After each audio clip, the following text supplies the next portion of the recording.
Asexualise, my asexual life. This is supposed to be full education about asexuality, all things asexual. I share my asexual life journey in order to help you in yours. If you haven't already subscribed, please hit that great big subscribe button right here, right now. Please hit that bell icon so you get notified of every time I go live like now or post a new video. So in today's video, I'm doing something a little bit different, and I'm unboxing Sparkle.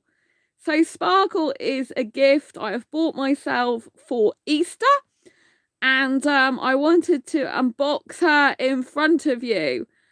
She's so cute. So let's turn around and unbox Sparkle. Here we go. So this is Sparkle, and as you can see, there's an Easter egg included in this. But I just wanted Sparkle so much. I went back to my local supermarket to get this for myself because I saw someone at the supermarket and get one. And I'm like, oh my gosh, I just got to go back and get one. Now, I can't eat this egg. So I've already told my parents, well, my mum, that I'm going to give it to her and dad for Easter. But they're not going to have the toy because it's my self gift, but I'm giving them part of my gift. So I wanted to unbox this in front of you. I'm going over to my parents tomorrow. It's now Saturday. But it's the early hours of Saturday because I've been working on my Asexual Guide to Sex book. So I didn't actually stream before the end of Friday. So yeah, I wanted to unbox it in front of you because I'm really super excited to give myself a gift. And I'm going to tell you why in a minute. It's great to give yourself gifts. So first of all, I'm going to unbox the egg because I want to take this out separately to give to my mum and dad. My dad watches this channel. Hello, Dad. And Sparkle is the name of the unicorn, by the way. And I love the name because it's got glitter on it, as you can see. So I'm going to unbox the egg. Which my parents will probably be, well, why didn't you just leave it in the box? But it's like, no, I'm going to take it out of the box. Because I don't want to kind of give it in the box. Because I feel it's wrong when it's got the Sparkle's name on it. So that's going to be for my parents. They're going to be very happy to munch that together. So I'm going to put that to one side for now. Oh wait, where do I put it? I'll put it over there on my thing. And then this is Sparkle. And I really love Sparkle because of the sparkly paws. Just look at that, and the sparkly unicorn. And obviously, as you know, asexuals are very much like unicorns because we're special, magic, and rare. And so I just really want to give myself a gift and cheer myself up even more and have something more to cuddle. Because I think when you're single, if you're a romantic asexual, it can be quite difficult. Like when you're not cuddling anyone. I really miss cuddling. Even though I like kissing. So this is Sparkle. Look at this. Oh, don't you just love her little heart? That's so cute. Hello, Sparkle.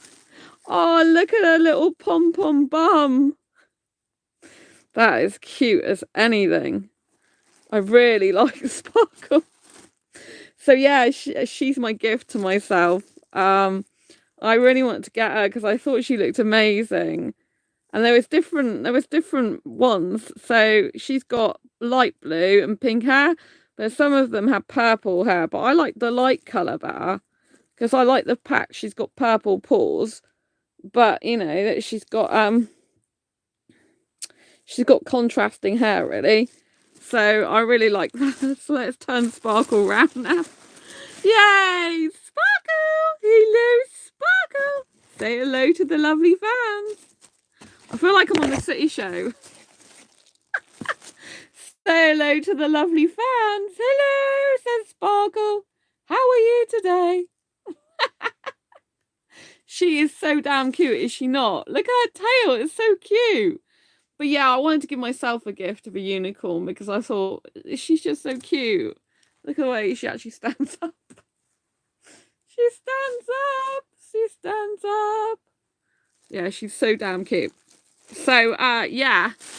Let me see if I can just put the box to the side on the plastic bag when I'm rustling.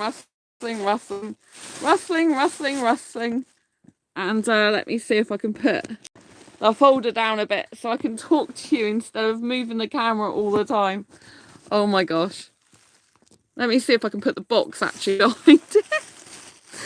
Oh, without moving the plastic bag everywhere. Oh my gosh. There we go. That's better, isn't it? Oh, thanks for the thumbs up. I'm trying to get the camera right, but it's hard because I've got my foot damaged or my injury, so I'm kind of trying to juggle a phone. Oh my gosh, I'm trying to juggle a phone and sparkle at the same time. It's hard. It's hard trying to prop the phone up and trying to rest my broken ankle at the same time. It's not easy. I'm trying my best. Oh my gosh. I should have been a bit more prepared, should I not? Oh, Sparky 666, how am I? I'm finding it difficult, actually, but I'm happy I bought myself a gift. So I just unboxed this, which is Sparkle, and she is a unicorn, as you can see, and she's an Easter gift to myself. So I just unboxed her, and I think she's really cute. But I was going to say about the importance of giving gifts, and I have been finding things difficult, actually, because unfortunately, I still love the Tunisian guy who was no good for me. And so I've been finding that really difficult lately. Like, I've been really trying to get over him and move on with my life, but I've been finding it so difficult. Because he wrote me a postcard last month, and then he tried to connect with me on LinkedIn recently, but unfortunately it seems he's not changed because he's still got fake surnames. So, you know, it's just really sad. But never mind, you know, he wasn't always good to me in lots of ways either, which isn't nice. I don't want to be with someone who's not good for me. So I just kind of disappointed that I still love a guy who's no good for me, you know? But you can't help who you love, really, at the end of the day. But it's just like, I need to move on now, you know? And it's just like last night I was in tears, actually. Here's some of the tissue still on my bed, like crying myself to sleep. So I'm feeling very emotional today, and I was working on my Asexual Guide to Sex book, and I was doing a really difficult chapter about abuse, and you know, some of the abusive things in there that the Tunisian guy was unfortunately, you know, saying and doing to me and at the time. So it's really difficult, you know. I like to see the good in people, and I can oversee some good in people. I don't think everything about him was bad, but you know, in the end he was not nice to me or my friends, and I just got to remember the things that aren't very good about him, which is quite a bit in the end, unfortunately. And so, but it doesn't stop you loving someone who's wrong for you, you know? So that's been really difficult. And I'm finding it hard to cope with that, if I'm honest. I don't want to get tearful again, but I thought I would. So, but when I'm doing the abuse chapter, it's difficult because some of the things, like for example, belittlement and put down and telling me what to do, those things he did do that. So it's kind of like hard because when I'm doing the chapter, I'm recognizing some stuff that he was doing, which isn't very nice or good. I had hoped, you know, he would be a guy who would be able to change, but it seems like not. So, you know, but anyway, so that's been really difficult. But yeah, I got myself a gift yesterday, and I did well on Thursday now, and I did do a solo date. So it is really important to give yourself gifts. Something I learned off my pattern changing course in 2013, which is about abuse, which is I'm using some of the information from that course actually in the book. And one of the things we used to get encouraged to do by the trainers was to buy yourself gifts. And I haven't bought myself, I've taken myself out, but I haven't really bought myself a gift for ages. So I just thought this is so cute. And I went back to the supermarket to get it, and I thought, well, I haven't really bought myself any cuddly toys for a long, long time. And I wanted to treat myself. I just think this is so cute. And it'll be something nice to cuddle. And so I think, you know, that the benefits of buying yourself gifts are, you know, to help yourself feel better, to you know, to give yourself a treat, you know, to make yourself feel good as well. If it's a cuddly toy, it can help you feel a little bit less sad or lonely. I don't usually get lonely, but I've been feeling a little bit lonely. So that's really unusual for me because I don't usually get that. But yeah, so yeah, obviously giving yourself gifts as well is valuing your own self-worth and increasing your own confidence overall, because you're valuing your self-worth and you're saying you're worth spending money on, and you know you're worth being, you know, you're worth treating, and worth loving, and it's to do with self-worth, confidence, self-esteem, and self-love particularly. You know, and I thought, oh, I want to buy this because it's so cute and it's a nice Easter gift for myself, because you know, chocolate just comes and goes. My mum gave me money for chocolate though. I got 4 bars, allergen free. I had to put £1 towards it. She gave me £10 for chocolate, and I spent 11, and I got 4 bars. I've ate one of them already. I thought that's good. I eat one on Friday, Saturday, Sunday, and Monday. Have a bar a day. Um, so yeah, so you know, it's very important to give yourself gifts. And they used to do, every time we used to do the training, a lot of the time it used to be like, oh, buy yourself a gift, and then next week tell the group like what you bought yourself, or it was homework to do, you know. And so sometimes a gift, you know, you can get, it was what it wasn't just about buying gifts, it was sometimes about giving yourself a gift. So even if it's like a treat or something, you know, you could just like run yourself a hot bubble bath as well and stuff like that. It was all about taking care of yourself, pampering yourself, making yourself really, really better and good, which is really great, you know. So unfortunately, I'm having a little bit of a tough time. And it's really weird because when I was on the self date, I was really happy. Like, I've been to the cinema. I'm gonna probably do a film review of that shortly. Had a great day out. The cinema was fantastic. Loved going out for a meal. It was great to self date and be off Facebook dating and stuff. And yeah, and then I just like late at night I got thinking about the Tunisian guy and it just really upset me. And so I'm like, oh wow, I just wish I'd kind of like stopped that now. It's annoying, but clearly I'm still not over it. I haven't fully healed, and you know, I still don't like the way he's behaved and stuff like that. So yeah, that's been very difficult for me, I think. Very difficult. You know, so it's hard when you love someone who's not right for you and not a good guy, you know. I just want someone who's really nice, kind and caring and loving and wants to spend quality time with me and stuff, you know. Um, so I had a guy reach out from Asexuality website actually, and I didn't even notice his message in my emails because he's not a paying member there. So he came up in my emails and he sent me a message a couple of days ago. I didn't even realize. So I sent him a message back, but he told me to look at his profile. But his profile, like he said, is way out of date. It's like 4 years out of date. So I don't know what he looks like now. And it doesn't, from the little bit of information he told me about himself, it seems like we're probably not going to be compatible for a relationship anyway. It was nice he reached out to me, though. He lives in the UK, which is good. He lives in London, which is my favourite city. And he's 25, which is my ideal age, probably. And he's short, dark hair and clean shaven from what I saw in his old photograph. But you know what I mean? But he likes a lot of stuff I don't like nature and hiking and travelling. And I'm like, I'm not into any of that. And so I didn't even know. I said I was willing to carry, you know, to chat to him, as he said. But I don't know if we're even compatible at all. Even with my friends, I like that. So, you know, it's kind of difficult for me. Being extroverted, I guess I'm more like that than some other people would be, you know, and I just really like that, you know. So I really need to find guys into kissing, into communicating and chatting a lot. And, you know, I kind of like it when the guys chatting about their projects and their life and their day, and I'm chatting about my projects, my life and my day. I kind of like that. I feel it's really good synergy and energy and stuff like that. But you know, it's hard because I do need to get over the Tunisian guy, and I'm not over him yet. The Indian guy from last year, I do still think about him sometimes, but most of it I'm over. I don't really feel as strongly for him at all anymore. Like very vague feelings now. It's almost like I'm pretty much over him, you know.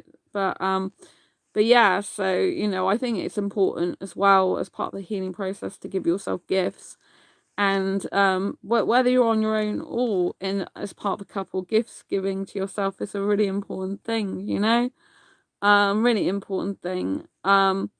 And I do like taking myself out on dates. I felt really empowered yesterday, but today, because I've been doing really hardcore stuff with a chap to do with abuse, it's really hard because it's really because I've been through quite a lot of abuse in my life, and obviously it's kind of hard when you're reading about that. I don't usually I mean, it's important to the book because you need it. Well, I wasn't originally going to put all this stuff in the book, but I think it's really needed because one of the worst things you can do is have sex if you're an asexual who's going to have sex without having a serious, committed, loving, caring, healthy relationship in the first place.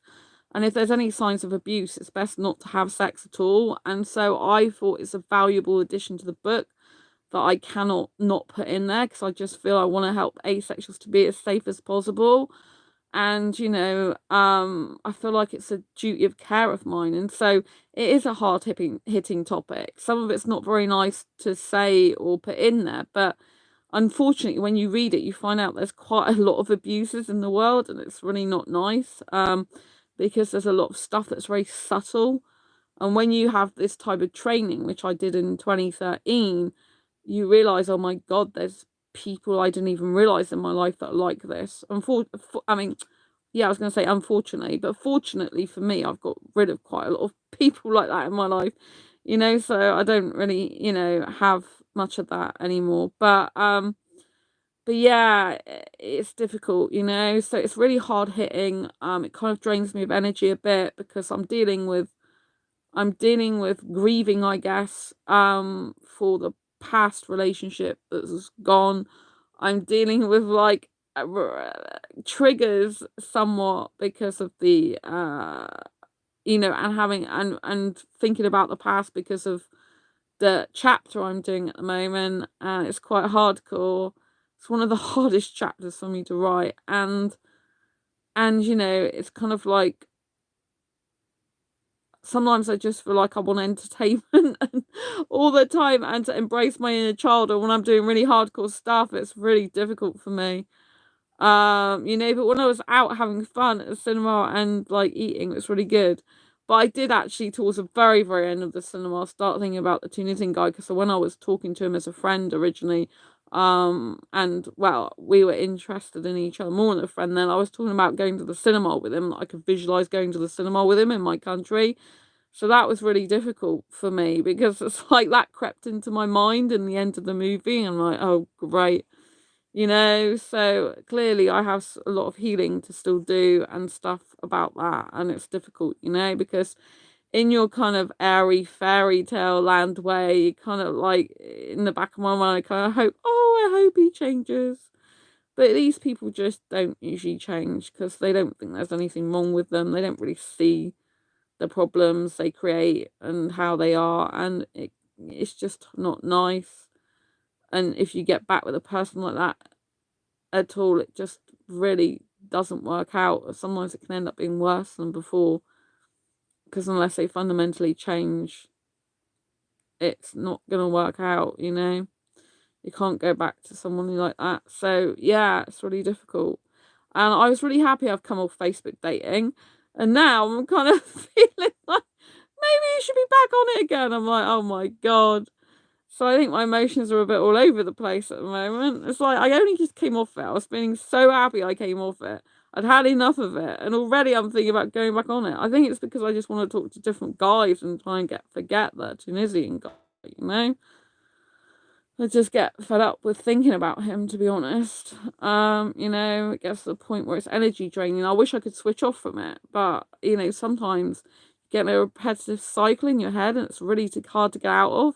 I have been doing other things though, because when I came back from the cinema, I was actually did some food shopping, which was really good, and then I went to a business networking event, and I met some really nice people.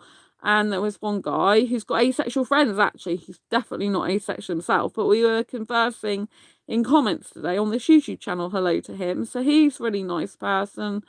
Healing takes as long as you need. No need to rush. Oh, thanks, Sparky. I appreciate that. Yeah, so he's really nice. I appreciated talking to him today. We messaged quite a lot in comments between channels. I didn't even know he had asexual friends. He seemed to know quite a lot about it, or be very supportive, but I didn't actually know he had asexual friends. And I mentioned to him about the fact that I am looking for an asexual life partner, preferably Indian. He was like, oh, why be so specific? I'm like, well, I just know I have an Indian soulmate since 2014. intuitively from a past life. I still know that. I still believe that, even though I've got love feelings still for the Tunisian guy, which I gets really upset. You know, so you know, but yeah, so he said to me that most of the people he knows are either in relationships or abroad. It's typical abroad, isn't it? But you know, he thought it's kind of weird that I'm very specific, but you know, it's really important to be very, very specific. So if you're not specific, you get people that are incompatible, like the Tunisian guy, you know. If you just let anyone and anything come into your life, that's what happens, you know. So you know, like just waiting for something to happen or letting something happen just doesn't work in my case, you know, because I end up with incompatible people. Like he's not compatible with me, the Tunisian guy. And he lives in another country, doesn't have the same like relationship and life goals as me, says stuff that's not nice. You know, and isn't good for me. So, you know, but even when I was talking to him, it's like, even as a friend, the heart wants what it wants, yeah. So it's difficult because we were friends for quite a few months, and then all of a sudden when I was video chatting with him once, he was saying about him going on a cruise ship for like a couple of years, and it's like, well, I'm not going to be a girlfriend. I didn't want to have an online relationship, which he does, and I didn't. I still don't want that. So he definitely couldn't make me happy anyway. And he was on about him going on a cruise ship, which I think is great for him if he wants to do that, but there was no way that I was going to be his online girlfriend while he's doing that. I don't think he understood that. You know, it's like, well, you go do that, that's fine, but I'm not going to be your girlfriend. You know, I don't want a guy where I'm just like, oh, well, she's my online girlfriend and I'll just do what I like in my life and go wherever I want. It's like, I'd rather be single, you know? To me, that's not nice, you know? And if the person wants to do that, that's no problem, but I don't want a relationship with someone like that. You know, I know people have gone on actual cruise ships. It's a very good experience for them a lot of the time. I don't think do it, but I just know that there's no way I want to be in an online relationship with someone who's doing that, you know. And they were mean to me and stuff about like, you know, like they go, oh, I've got my whole life in front of me, which is basically a dig at the fact I'm older and like I haven't got a life or something. It's like I got a very big life, even though I've got disabilities. I feel like I've only just got started in my career, you know, my online like book writing career, if you know what I mean. Like it's not till last year on the 16th of December I finally decided to knuckle down specifically into book publishing business, even though I've had my online imprint. I've already got books, you know, published. It's like it wasn't until I had the mindset change of book publishing business rather than just writing an author. So I've got a really big kind of like I've got a really big kind of like you can tell this is live, can't you? A really big, what was I going to say? Oh, yeah, kind of like schedule of what I need to do for promotion for the Asexual Guide to Sex book when I finish it. It's going to be a 3 to 5 months of promotion, which I have not done before. And so, yeah, I still do promote my Asexual Perspectives book, as you know, but I want to get on 100 podcasts with my Asexual Guide to Sex book. That's one of my goals. It's a huge goal. So, yeah, that's a type of like huge things I'm going to be doing. I feel like I'm sniffling because I'm upset. I'm like, you're live sniffling, Sandra. Yeah, so that's one of my goals, and get a lot more publicity for it. And I really think the book's going to be huge, but it's a lot of work. I've still got, after this chapter, I've still got another 2 chapters to write. I've still got some questions to answer, the back chapter to finish, and I've got tons of formatting. The formatting is just a nightmare, particularly for the printed version. And I haven't done the book cover yet. The book cover's very different to other book covers I've ever done. I've got what I want in mind roughly for it. But the title, the subtitle is the title I've got, and the extended title. Asexual Guide to Sex is a very short version of it, but I'm going to have the long extended title, and which everyone's going to refer to it still as Asexual Guide to Sex. But I've got a subtitle, which I think I've got to shove another another couple of words in it because of the content I'm putting about relationships now. I think I need to put on the subtitle about it being a relationship advice because it wasn't in there before. It's like, I think it's very vital people know that that's in there. So, you know, I've got a lot of way to go with, I just can't stop sniffling. That's very bad. I feel I've got a long way to go with the book still, you know, but I need to take my time and be patient because it's very hard topics I'm dealing with. It's not easy for me, and so I get quite energy drained by it. Even though I love writing, it's kind of really hard, and some of it's really difficult for me to do. I don't, some of the other chapters will be as hard that I've got to finish, but this particular one's really difficult for me. Even so, I kind of like gotta make sure it's good. But I it's like, how much do I put in the abuse chapter? Because obviously I could write a whole book on that just on its own. And I don't want it to be a book about abuse, if you know what I mean. But I need to cover quite a lot at the same time. So it's like, when do I stop that? So I've got to decide on that. You know, because I could just like write one more bit and then pretty much leave it. But because there is enough information of the basics really, but you know, I kind of like not sure yet, so I think I just need to gather my thoughts on that. You know, I mean, I might one day do a book just specifically about spoiling signs of abuse and something, but I don't want it to be a book that's a bit morbid, if you know what I mean. So I've got to be careful of it. But you know, I might do something like that one day, but I'm putting quite a lot into this, so I don't know if I need a separate book anyway now. But yeah, so, but I think it could be like a dating book, specifically like online dating book. I could put a lot of this stuff in as well because it's quite relevant to that as well. You know, and I haven't done a dating book yet, specifically dating book, so that might be something that I'm gonna do anyway. But yeah, so I think life is hard sometimes, like you know, and sometimes when you least expect it. But I do have something cute, fluffy and cuddly to cuddle now, so that does help. I like my cuddly toys, they make me feel better. Like when I go to sleep, I sometimes just sleep cuddling my ears. Like, this is one my friend Andy bought me for my Christmas. It's so cute, so sometimes I just snuggle up to Eeyore and I fall asleep with him and it'll make me feel better, you know, so that's good. You know, but I think we all have to take our own time to heal. I do think it's kind of difficult, especially if you still have really strong feelings for the person, you know, and you wish stuff was different, you know. So, but I'm sure there's a really nice guy out there for me somewhere. I keep thinking about going back on Facebook dating now. I'm like, you've only just quit it, you hate it, you were glad to get rid of it. Now you're thinking about going back on there again. What is the matter with you? But yes, I just have to be gentle and kind to myself, I guess. But I got so fed up with it on there because it was like sex mad, and I just like, I can't be doing with it. It just does my head in. You know, it's all about sex, sex, sex, sex, sex, and it drives you insane. And it's like, oh God, is that all they think about? You know, and so that's why it gets fed up of being there.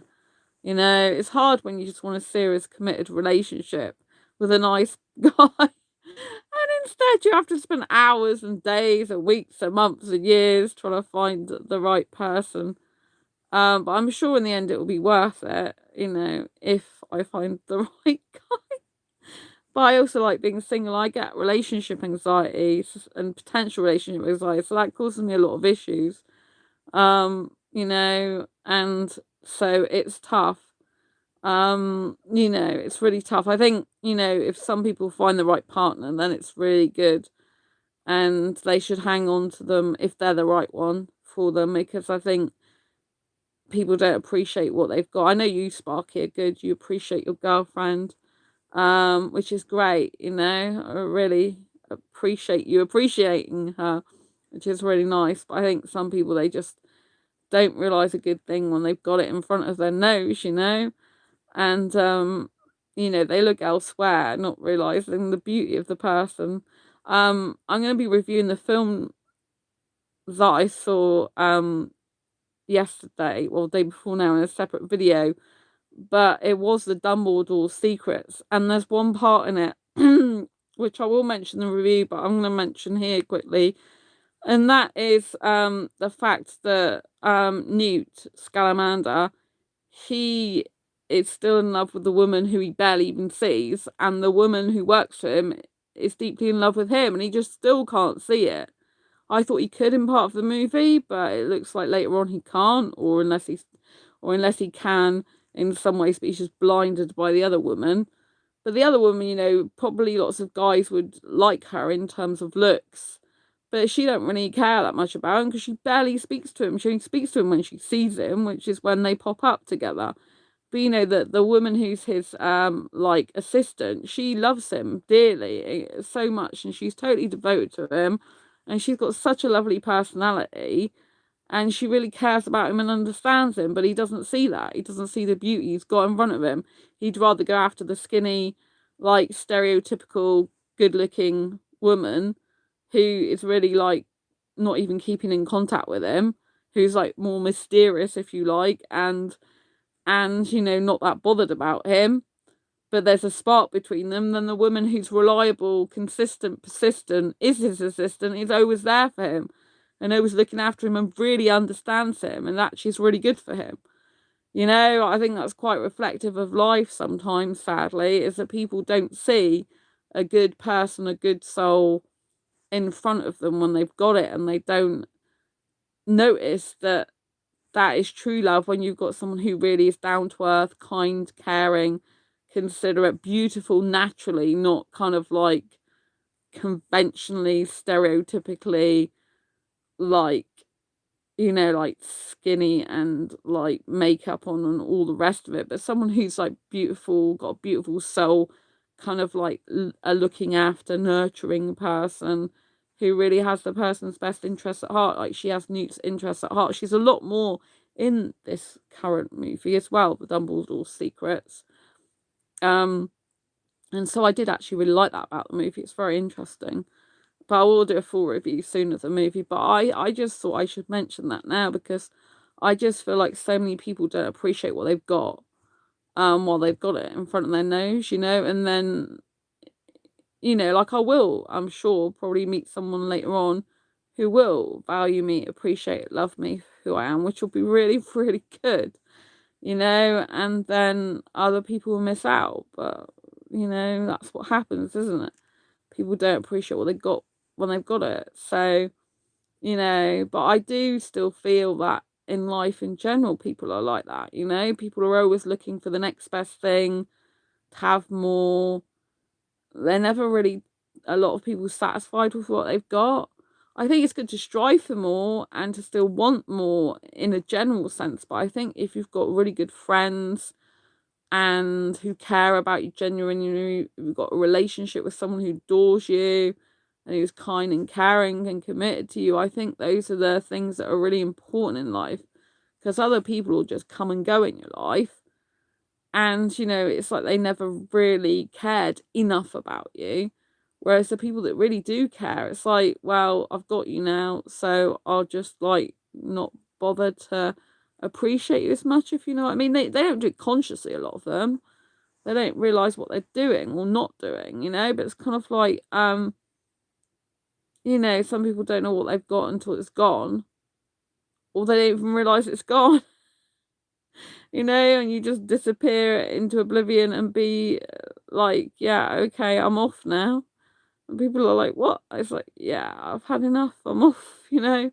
So it's kind of a bit weird in life, isn't it, really? But I just have the opinion myself that I value, you know, people being in my life. Obviously, if someone isn't right for me, then I'll be blatant and direct and tell them, because I don't think it's right for people who are very, very different and probably not going to be good, for example, friends, to stay like that. When, you know, like I've met people who, even years ago, when I was on asexuality.org, there was a guy locally and we were talking in message and I just couldn't agree or even accept his ideology on a lot of stuff and some of the stuff he was saying to me. So I didn't think he was like bad. I just thought, you know, we're not gonna get on as friends, really. We're just gonna rub each other up the wrong way because we're so different. So I just suggested it's better for us to both get different friends, and I think that's a mature thing to say, because I don't want to waste his time and I don't want him wasting mine when there's people that are more compatible for us as friends, you know? And it's like this channel, I appreciate every single one of you for being here. You know, I try to respond to as many comments as possible.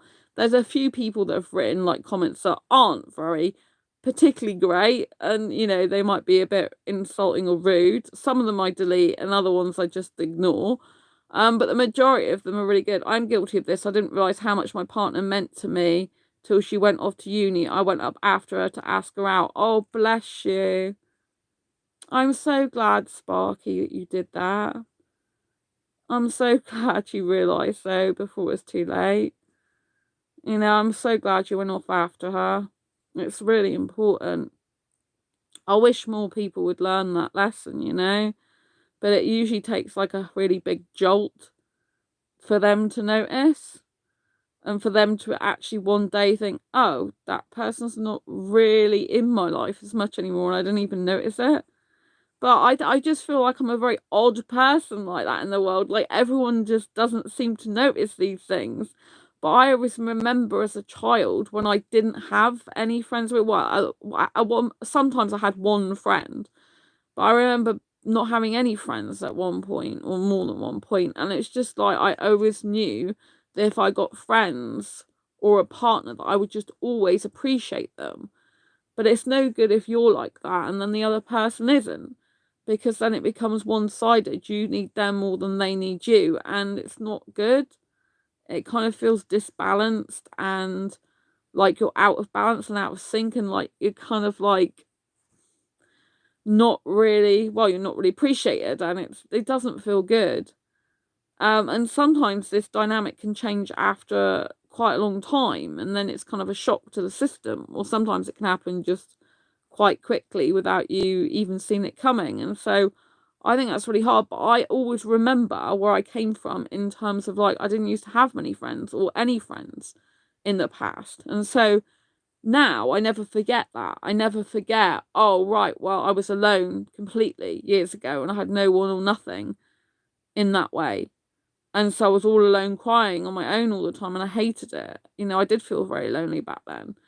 And so, you know, I never forget that. I try not to remember it in terms of like I don't dwell on it or really consciously think about it a lot. But I always have in the back of my mind, like, stay grateful, Sandra, stay appreciative, value people that are in your life, you know. But if it's not reciprocated or values much back, it can feel very unbalanced and very upsetting sometimes. And so I find that really difficult, you know. Like, I find that hard. And it's difficult because I'm quite extroverted, and quite a lot of the people I know who are my friends are introverted. So that's quite hard as well. Because I kind of need to see or spend time with people sometimes more than they do with me. It didn't used to be the case, but I found that more recently. So that's harder for me. Which I understand because just people are different to me, but it's kind of like quite a big change for me lately. So I really could do with getting some more people who are extroverted friends so that I could go out with them or talk to them or spend more time with them, if you know what I mean. But you can't just pluck friends out of thin air, because, you know, like, a lot of the time people just don't understand me or are not compatible. And so then that's not good, really, you know? And that's not beneficial either. So, you know, because if you just have a complete mismatch of personalities or needs, or, you know, the conversation, you can't relate to each other very much, then it becomes like not healthy in some way, if you know what I mean. I think it's good for people to have different opinions on something, and you can learn from each other, but I think too much difference, if you don't understand each other, can cause disharmony and can make you feel like not good. And that can go both ways, not just my way, but their way as well. You know, it's kind of like you're disconnected from that person and you can't really find common ground that much. And so I think that's really difficult as well. You know, but it's kind of like, you know, really hard, I think. But you know, I wish every person would always remember where they come from. I do find as well with entrepreneurship, I am very fortunate in the fact that some of the people I'm connected to, there's a couple of people in particular, and they are very humble. Well, there's three people I know, actually, or more, and they're very humble. They always remember where they came from, as in they remember when they don't have any fans, any followers, weren't wealthy, um, weren't popular, weren't famous. And so you always feel like they're your online friend and that you can talk to them and approach them, even though some of them have got a lot of money. You know, and I really appreciate that about them, you know, because I feel like even though I've known them for a long period, I've known some of them before they were famous or before, well, really famous, before they had that much money, before they were that well known, that they are still my friend, online friend. They still treat me with respect and they still speak about me in a really nice manner and they still talk to me in comments and stuff. And, you know, and they're always humble and they're always like, thank you for the support, thank you for the feedback, you know, like always caring in that way. And I find that's really, really good. It's very good for my self-esteem, I think, as well. It's very good because I want to always remember that as well, you know. I think it's always good to remember where you came from, not just what you've got now, but the situation you were in years ago, so you can contrast it with where you are and feel grateful and thankful that people are in your life now and appreciate them, you know, appreciate the right people, you know, because some people can just unfortunately be very swayed easily by people who have not got their best interests at heart. So strangers who come into their life promising them the world and don't deliver on it, for example. And so, you know, and so they can get swayed by new people. And, you know, that's not really good because it's good to have new friends and stuff, but you should get to know them over a period of time and not just ditch your current friends or, you know, in favor of the new ones that you don't even know about. And if they're really your true friends, the new people, then you can fit all into your life, if you know what I mean. You don't need to put one over the other, if you know what I mean. But I think your true friends that stay with you for years will always be your real friends, if you know what I mean. So I think that's really important as well. Value what you have. And also, like I said, it's important to value yourself and give yourself gifts that you can feel good about and you can treasure and make yourself feel special. Like I can do a Sparkle. She's so cute. So yeah, I hope you found this video helpful and insightful. I know it's not my usual cheerful videos, as such, but Sparkle does bring cheer into my life, and I hope she brings cheer into yours. And do grab yourself an Easter gift, give yourself a gift because you do deserve it, and it's important to self-love and to you know, really, really, really just enjoy spending time with yourself as much as possible and loving who you are and spending money on yourself and being with yourself and caring about yourself. So yeah, from me and Sparkle, we will say good night for now, or good morning, or hello, and goodbye wherever you're tuning in from. And we'll see you on the next real live stream. Don't forget to subscribe if you haven't already. And hit that bell icon so you get notified every time I go live like now, I post a new video. Once again, don't forget to give yourself a gift to make yourself feel special because you are. And I'll see you on the next video live stream. Lots of love. Take care. Bye. Don't forget to give this video a thumbs up.